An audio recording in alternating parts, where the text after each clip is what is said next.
Views are down, and revenue is the worst that it has ever been in the last 5 years. And so it is quite literally only thanks to our supporters that we've been able to keep things going. And when I say keep things going, we're still in the red every single month. I'm actually losing money each month, and we are not sustainable at the moment. And with the projection of how things are going in terms of views and subscribers, it's, like I said, these are the very real signs of a channel's imminent death. Now, you might say imminent, like what's going on? Can't you just cut back costs and things like that? Making the content that we're making costs money. There are multiple people employed here, and with where things are at and where things look to be going, because it's just been getting worse, the channel in its current state will simply not be able to exist.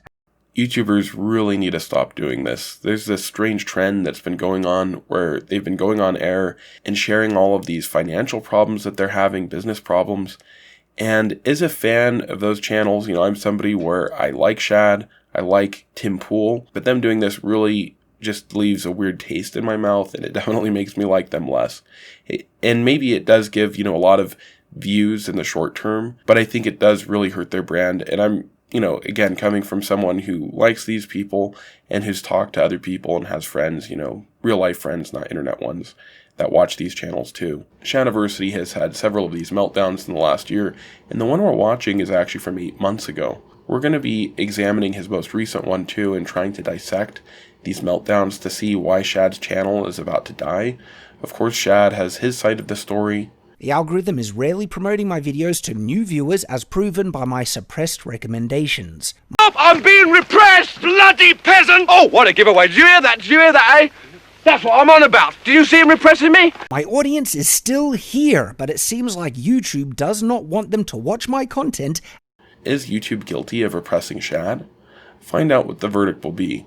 First, let's get back to Shad's warning of his channel's imminent death. Is it solely the fault of YouTube, or does more of the responsibility lie with someone else? Maybe even Shad himself? If you remember in Shad's first video, he mentioned that he had new employees and his production value had increased. Is it possible these factors are affecting his channel? Shortly after Shad's first video about his channel's death, he managed to increase his customer support on membership sites like Subscribestar. He then made this video. Hi everyone, I wanted to give an update since making that video where I talk about the difficulties Shadiversity is going through. And the main thing that I want to do in regards to that is just to thank everyone who has thrown their support to this channel to help us continue making the content for you, the content that you love. And genuinely, that support has been overwhelming. We're not out of the woods yet, and I do not know what the future holds, but I do believe that we're absolutely going to survive, and it is solely thanks to you. Thanks to everyone who is giving a comment in support, sharing the content, upvoting, as of course watching it as well. And thank you especially those people who also signed up to become supporters of the channel on the various different platforms. It helps out more than we can express. And we're at a point where we're basically can only go forward with that support. So genuinely, it is thanks to all of you. You enable us to keep the lights on and keep going. And I am confident that we will absolutely be able to keep making the content with that support. If you listen carefully, Shad says that this increased support wasn't enough to sustain his channel. Then, just a couple of months later, he managed to decrease his costs.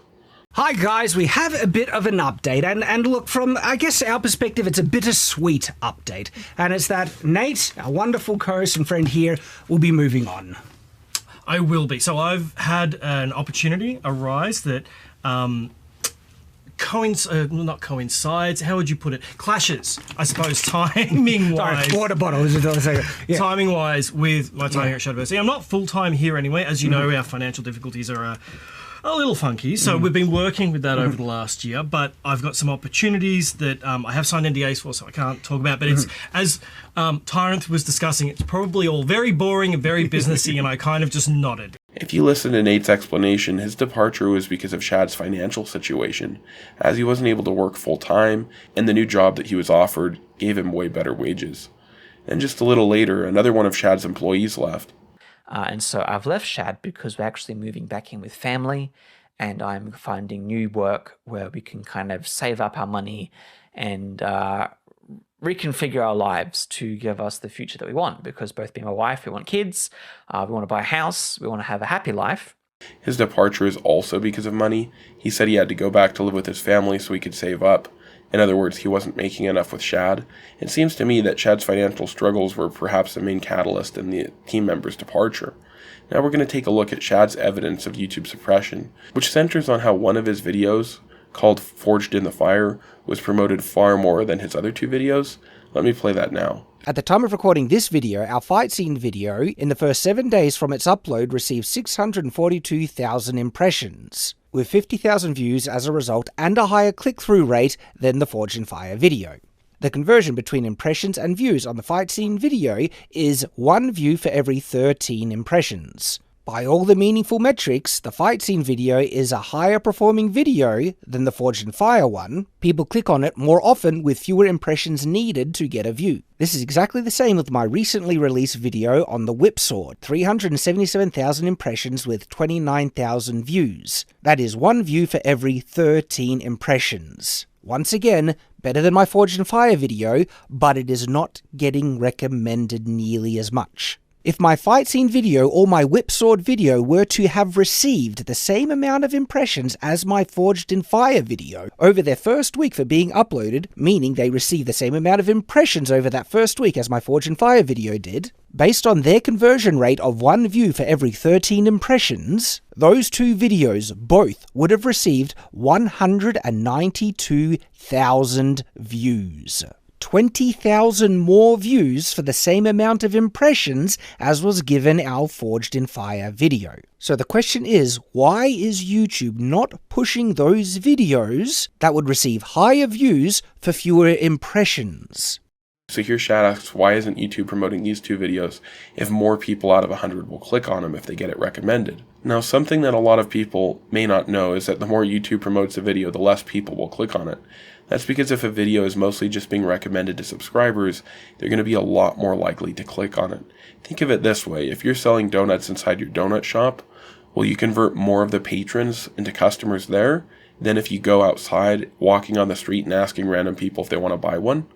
And that's because the people in the shop already know who you are and they're probably thinking of buying your product. That's why they're inside it. In the same way with YouTube, if the videos go out to a general audience, it's going to have a much lower click-through ratio than if it's shown to your subscribers. Citing these two videos as being clicked on more isn't really as much of an own as Shad thinks. That's really just common sense. Also, the difference of click-through ratios between the two is microscopic. If it was, a 10% margin difference, or maybe even a 5% margin difference, I think that I would be a little more prone to believe that, YouTube should have promoted these videos more. But since we're just talking about like a 1 to 2% difference, I don't really think it's all that big of a deal. And so Shad doubles down though, and he says that his video with less views have higher engagement, and they have higher click-through ratios. Again, both of these metrics will decrease when YouTube pushes it out to a general audience. So maybe if he could increase these two things, it would recommend more of his content more frequently. I actually don't think that that would be the easiest solution. I think that there's actually something easier he could do. We're going to get into that in a little bit. While adding multiple co-hosts increased his production costs, Shad argued it increased the production value. And so he raised some questions about why YouTube stopped boosting him so much. In my opinion, Shad is right that the production value has increased substantially, but this has also decreased the amount of videos he could make in a day. And I think it's important to point out that some of YouTube's most popular videos don't really have a high production value. In fact, YouTube has been a place where people have come for low-budget entertainment, and some of Shad's most popular videos were his worst in terms of production value.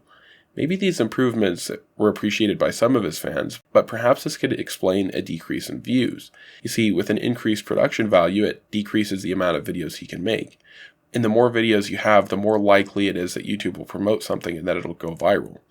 If you put all of your eggs in one basket, it's a lot less likely that you'll have a big payload.